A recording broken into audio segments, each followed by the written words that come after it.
The first edition of the Lift Me Up Women's Conference celebrated the International Women's Day 2023 with women from all walks of life exploring the impact of the digital gender gap on widening economic and social inequalities. The event was graced with movers and shakers in the technology sector. This conference spotlighted the importance of protecting the rights of women and girls in digital spaces, which is critical for nation building. Bringing women into technology results in more creative solutions and has greater potential for innovations that meet women's needs and promote gender equality. Thank you. Good afternoon, everyone. I think my fear is like everyone else's, but now I just don't know if I have your attention, but it's fine. We can do this. Besides the heat, I hope you're all doing well. My name is Tatenda. I'm a client manager at Zimtrade. So trade and technology, I believe that those things actually go hand in hand, especially in this day and age. So okay. Firstly, this was drawn from a website called Zimtrade, so that is already technology there. Otherwise, I would not have been able to get all this data on this graph here. So just to show you the trade performance of Zimbabwe as at the end of 2021, we're looking at some deficits there in terms of trade, our imports versus our exports, but we are doing our best to catch up with that. We are able to export more than we were in previous years. Although the imports are still high, we still bring in some products as well and services as well, but we're still trying to balance this out. These are some of the products that we have been exporting over the years. You'll find that now the major exports are minerals and alloys. So there is need for us to be able to diversify our product offering as to what we can export out of Zimbabwe. So these are some of the products that have potential to be exported. And what is their relevance with technology? I believe to operate a farm, any farm at all, you do need to have your technology on hand. I believe nowadays you can actually operate your farm from your phone. We do have like one example of an avocado farmer in one of the regions. He doesn't have many people on the ground. He's basically putting in water, fertilizers, just from a touch of a button on his phone. So you can see how technology is actually working hand in hand for us to then be able to produce products that we can export. And you find that also in services, our data analysts, scientists, I think they can even work from anywhere in the world and still be, employed by a company in Japan or America while they're situated here in Zimbabwe. So I'd like to draw your attention to this particular slide. I think over the years you've seen how we have evolved. Nowadays, I don't know how many of us have Alexas in our homes. Alexa takes instructions to play music, to set alarms, basically anything. So imagine a typical day, probably in a first world country today, what they're doing. Alexa is waking them up to music. You're going to, of course, the morning routine, you go to the bathroom. The bathroom is from what you are letting go of. It's able to do an analysis of the type of food that you need to be able to have better health. Your fridge as well is connected to your toilet, so it can then recommend what you should then eat in that morning for you to be, to give you all the energy you need for the day, the sustenance. You're going to work, but you're in a self-driven or driver-assisted car, actually. You don't need to drive at all. You just get in, and then the car goes, autopilot. You get to work, you're working besides a robot. Everything is working. I think someone spoke about chat GPT earlier on. I mean, it's helping with work nowadays. You just enter online what it is that you need. Some of us might be able to get away with writing articles. So Faith, please be warned. And then you can now have meetings from anywhere in the world. Imagine having your meeting from space about something that's happening here on Earth. So basically, everything has evolved. In terms of trade, you don't really need to own anything. You have issues such as crowdfunding, ride-sharing, trading platforms, and co-working spaces. Maybe just to give examples of some of those things, Uber does not own any cars. Basically, it's my car or someone else's car, and it's just a service. They are just one of the biggest providers of that service. Otherwise, they own no assets at all. It's your Ubers, it's your Airbnbs, it's just a service, and they own nothing at all. So it's just where we are now in terms of technology. Things are moving ahead in time. I don't think there are people who are still writing letters, handwritten letters. We're now on WhatsApp, or we're communicating via email what we need to communicate. So I work for an organization called Zimtrade. We are the national trade and promotion body of Zimbabwe. We're established in 1999. We celebrated 30 years, okay, a few years ago, but yes. Our key mandate is to grow exports, and that is what we thrive on a day-to-day basis. Maybe to just touch on our pillars, market intelligence, export development, export promotion, and advocacy. I work in the export development department, and I just want to delve into what our department is doing. Of course, every pillar is important. Please, I hope you're not recording me.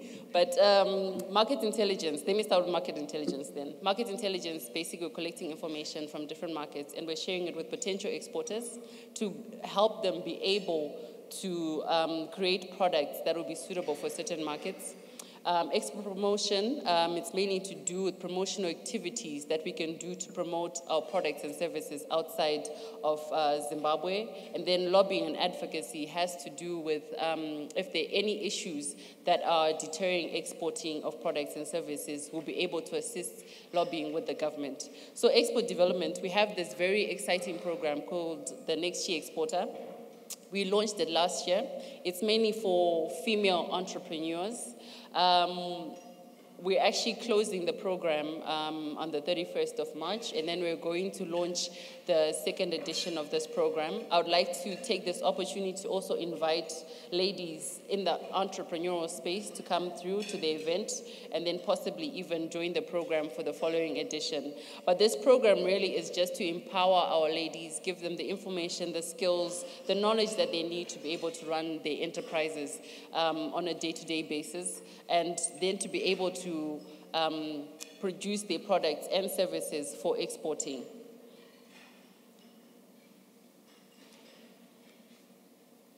So in terms of technology as well, we do have 2 online platforms. We have our Shop at Zim platform that links buyers and sellers from around the world. So any buyer based in any part of the world can be able to order products directly from Zimbabwe. So please feel free to check it out. It's www.shopatzim.co.zw. Then we also have a packaging portal whereby you can be able to find local producers of any packaging needs that you need. So I think that is it for me for trade and technology. Thank you. Thank you so much, Tatenda. Before you leave, I would like to call upon Heart and Soul Broadcasting Services General Manager, Olga Muteiwa, to ask you a couple of questions. Thank you, Tatenda. That was a very interesting conversation.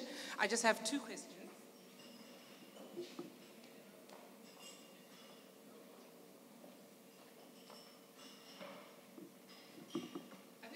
The one thing that everybody wants to know, especially the women in the room, is one of our biggest limitations is funding. So I have this great idea and I'm very passionate, but how do I get that capital? Is Zimtrade assisting us? How is Zimtrade assisting us to get funding? So in terms of funding, personally as Zimtrade, we do not have the funding facilities, but we do have partners such as banks that we work with. So we can then be able to facilitate for you to have meetings with these banks and then be able to request for any fundings that you need. I'm sure you're aware of such as export financing, those kind of models. They can then be able to facilitate for you to be able to get the funding that you require. Okay. But yeah, and also even for startup businesses as well, the banks can be able to assist with that. Okay. You spoke very briefly about She Exporter. Could you give us maybe just one of the findings you got from the experience you had launching it, and now you're almost closing it? What are the experiences you got, and maybe just one testimonial from one of the women? Okay, thank you. Yeah, I touched on it briefly.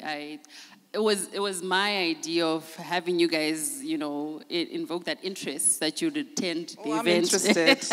So it's on the 31st of March, just letting you know. So this program has been an eye-opener in so many ways. It was just a way of trying to help our female entrepreneurs, our SMEs, startup level, and those that are already established, just to be able to build the capacity that they need to be able to, produce sustainably. So this last year, we've been training ladies from the different provinces. And, some of the challenges have been, some of them are not tech savvy. Some people have literally walked out and be like, oh my gosh, I can now use a laptop. I never could use a laptop before. I can share a document on WhatsApp, and they could never do that before. But we have basically been training on different aspects of, running an operation, from your packaging, your financial management, your general operations. We've also conducted technical interventions as well, whereby you have an industry consultant. They come through to your workspace, they evaluate and provide recommendations for you to implement.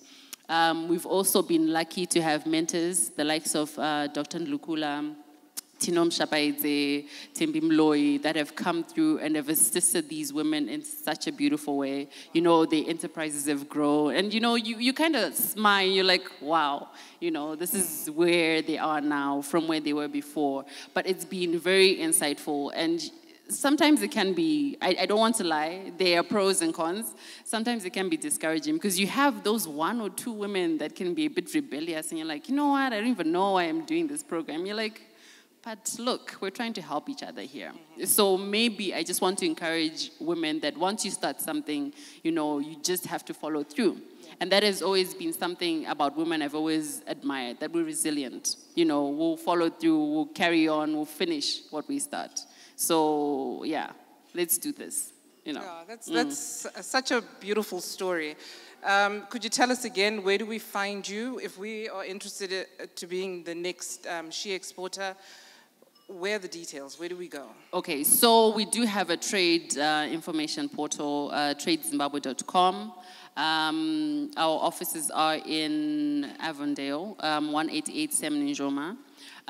We're also on Twitter, Zimtrade Alerts. We're on Facebook, Trade Zimbabwe.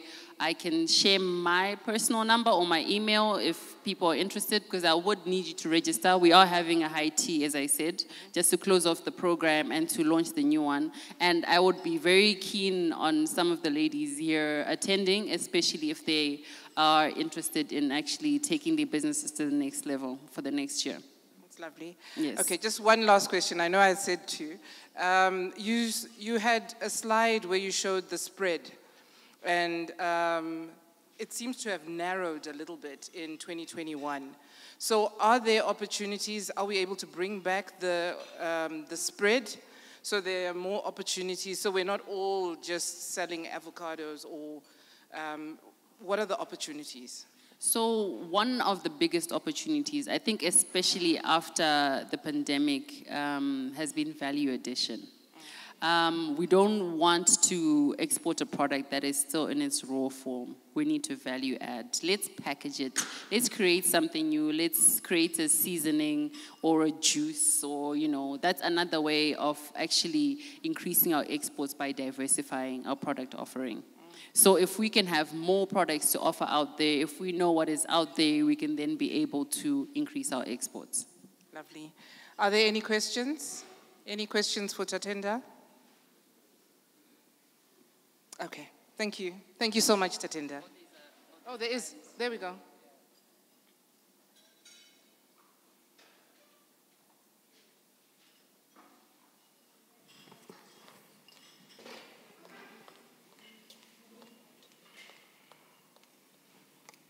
Thank you for your presentation. I pass by Zimtrade every day on my way to work on 2nd Street, I believe.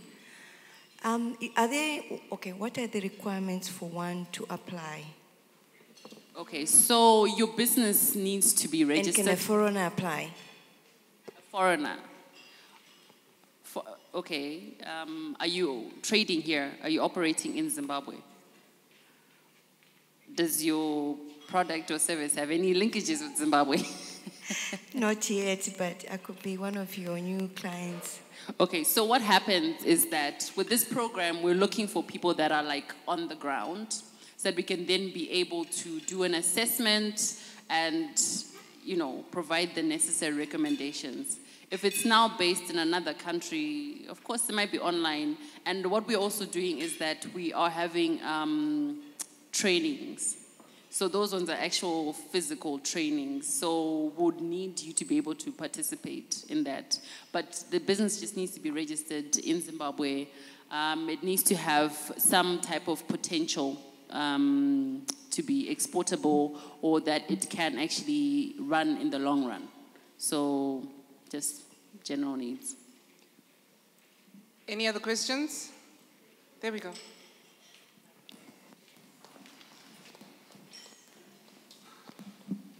Afternoon, everyone. I'm Dombelo Antletumisile from Sewat. And I just wanted to ask, great, from a personal experience, I'm in university at the moment. So I wanted to ask, does Zimtrade have, or She Exporter rather, does it have an age limit or somewhere that it actually starts that I have to be of a certain age so that I'm able to participate even in the physical trainings? Because right now we were actually looking into career guidance for young ladies so that they become empowered at younger ages. So do you have any facilities whereby you can actually train the younger ages so that they'll be able to actually come up and become entrepreneurs from the young ages? So what we can do is we can organize a training specifically for your group. So you don't necessarily have to be part of the She Exporter program. So we can always organize a separate training, tailor it according to your needs and your requirements. Yeah. So there is another program, Eagle's Nest, which is for youth enterprises. That one is an age limit 18 to 35 youth. And you also just have to have businesses that are sustainable, that are registered and the likes. So I didn't speak much about that one because I'm biased towards women today. But there is that youth program as well. Applications are currently coming in. So if anyone is within that age group and would like to apply, you can just see me afterwards and I can help you with that. Thank you. Okay. Any last questions? Thank you so much, Tatenda. Please see her after this, get her business card, and contact her. Thank you. Thank you. Happy International Women's Day, I think.